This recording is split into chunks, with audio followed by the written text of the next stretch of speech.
Dear listeners, there is a frequency we forget we carry, a vibration that lives in our own voice, our own breath, waiting to be heard, not performed, not perfected, just felt.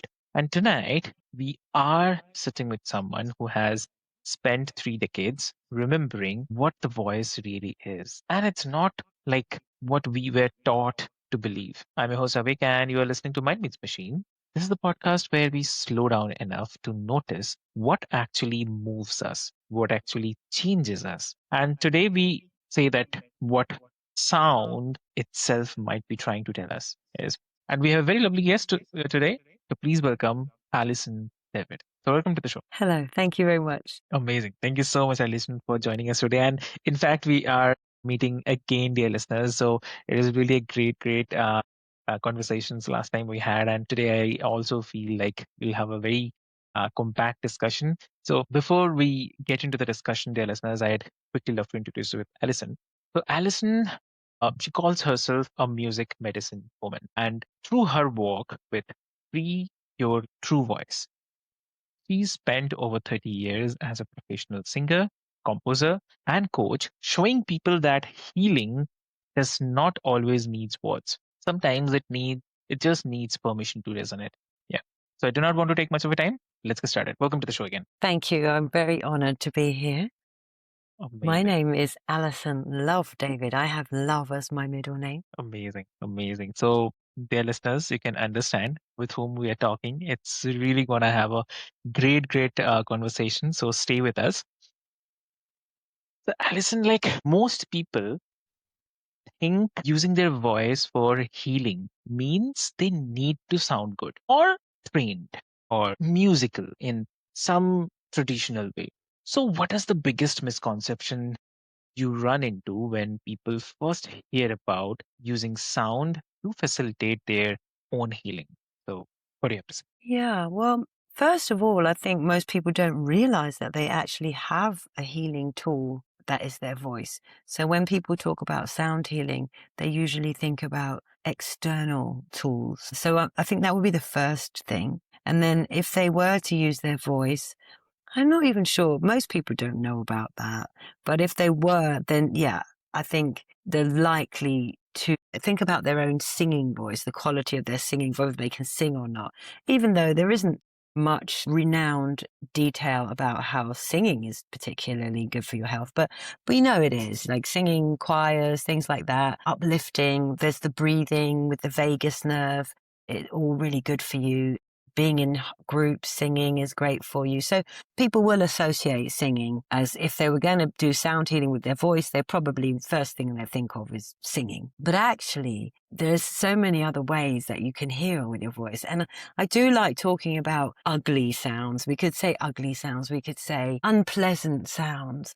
And there are many sounds that could really help a person that would not be something they might want anyone to hear. For example, just groaning and moaning and roaring. I used to call them ugly sounds, but they're not really ugly. It's all a classification. Also, even burping, like some people like myself, when they want to release energy, it comes out in the form of burps, yawning, but also just moaning and toning, grunting and groaning. No, it even rhymes.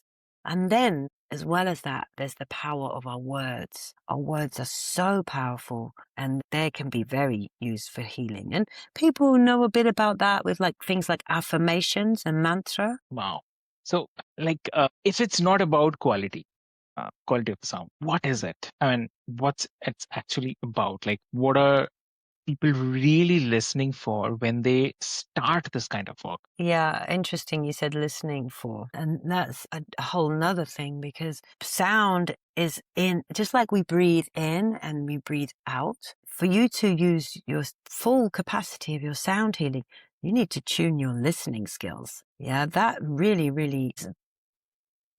your body, universe, your mouth is telling things that you can learn about a lot. Gosh, I've just, in doing that, I've lost your question. Okay. Yeah. Yeah. So I was Okay. just asking like about if it's not about the quality of sound, then what actually it is like.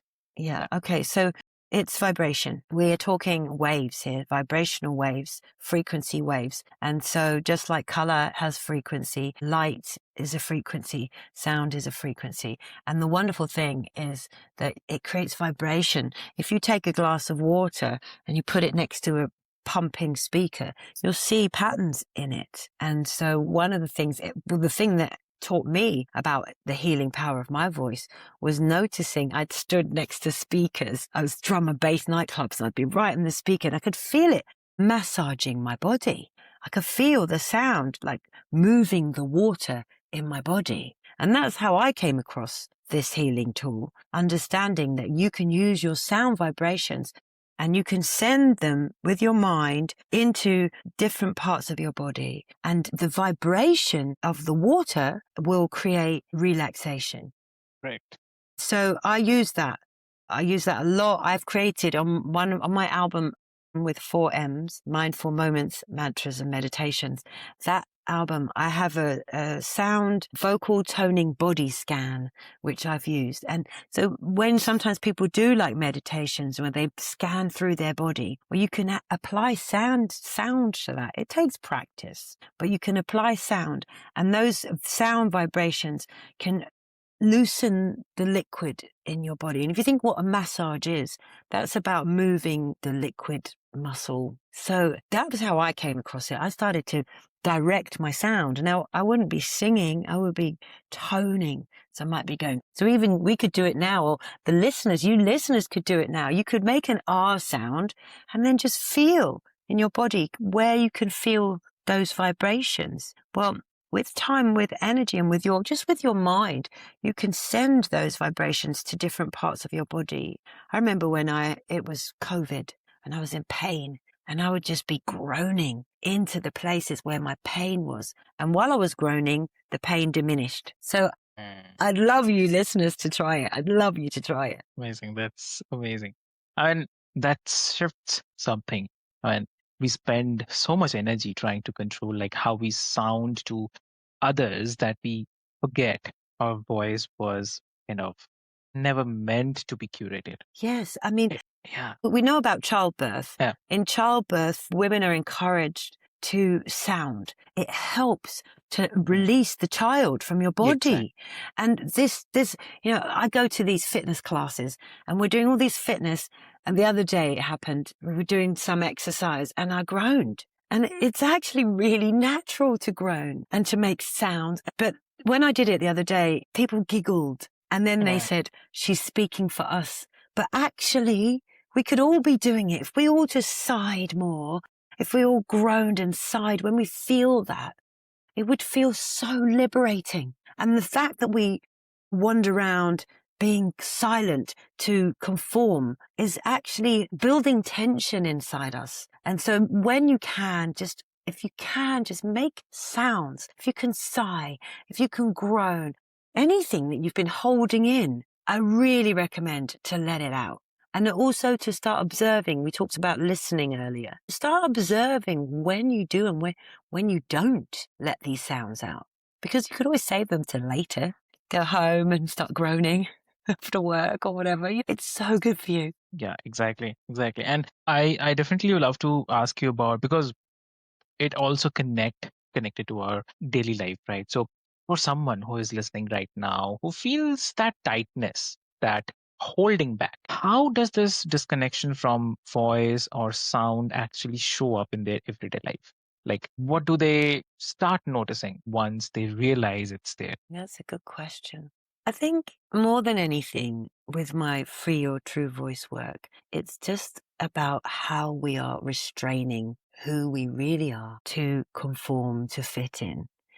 So I think what happens, I meet people and I have clients who've struggled with depression and anxiety, and as well as body pains. And I think it's more than anything, it will show up emotionally. It will show up emotionally. It will show up in your relationships. It will show up in your body when you are withholding your sound. But more than anything, I mean, I just want to bring in the soothing sounds, the gentle cooing, the kindness. Because also the thing that I've noticed with most people that I like to encourage is kind words and kind tones and kind sound and just a way of being kind to yourself. One of the other things we haven't mentioned is language. So, people might say, oh, I'm really bad at this, or oh, I'm terrible at that. Like learning to listen to how you put yourself down, how you diminish yourself with your words, super important too.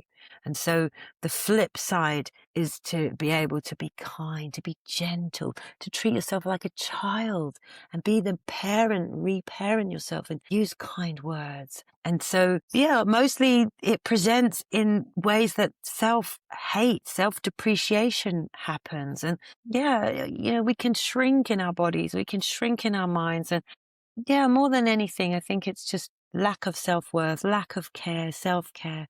And that shows up in health, in relationships. It just shows up. Oh, so, I mean, lovely. And that's such, I'd say, tangible entry point. Like, so when someone starts to recognize that pattern, what is the one way they can begin to soften it? Like, even just a little without Okay, needing a coach great. or course and kind of thing. Yeah. Yeah. So the first thing you would want to notice is what comes out of your mouth, what you say, how many times you beat yourself up, how many times you make yourself wrong. And then, so if that was happening and you heard yourself say something bad about yourself, or it can just be a thought, it doesn't actually have to come out of your mouth, then the first thing you might go is, oh no, I'm doing something wrong. But you actually have to be kind. So like a child who's made a mistake, you don't just tell them off. Don't worry, you silly fool. Why do you do that? You want to go, oh, it's okay. You can get it right next time. And just to be able to be kind. For the first thing to do is find some kindness for yourself. Let yourself off the hook for not achieving, for not arriving.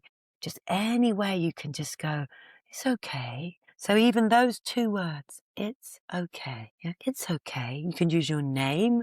That's also very powerful. You could say, it's okay, person.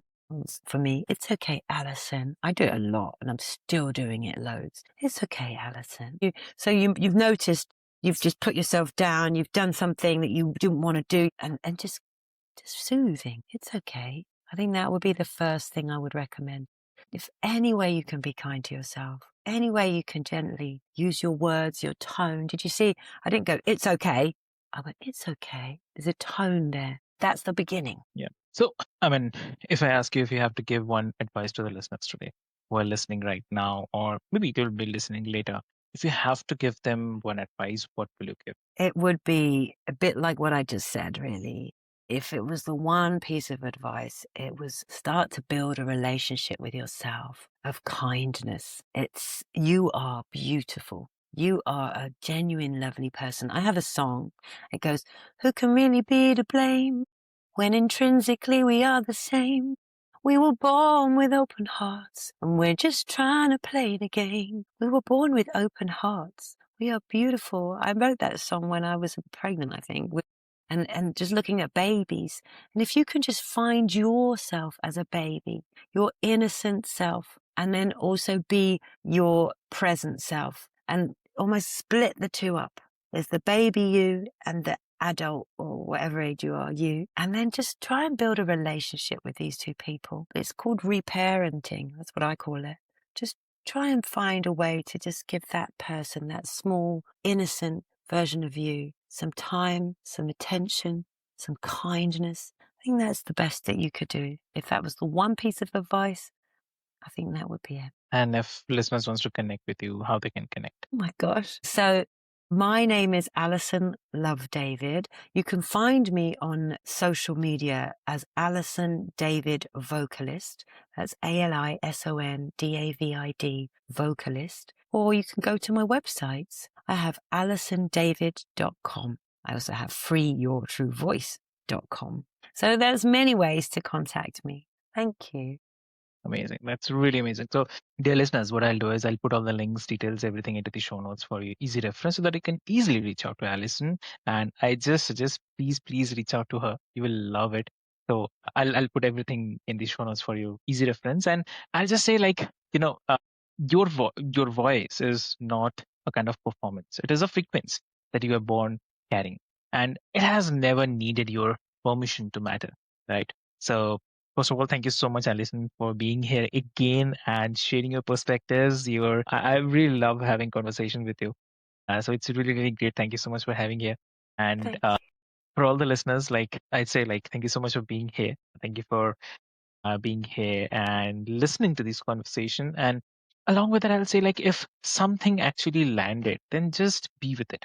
Just sit with it for a while. Maybe hum a little on your way to wherever you are going next. Maybe just notice your breath. That's enough. So we'll be here next time, and so will you for sure. So until next time, take care of that frequency that you carry, and because it's yours, it's needed. So thank you so much. Thank you. Thank you.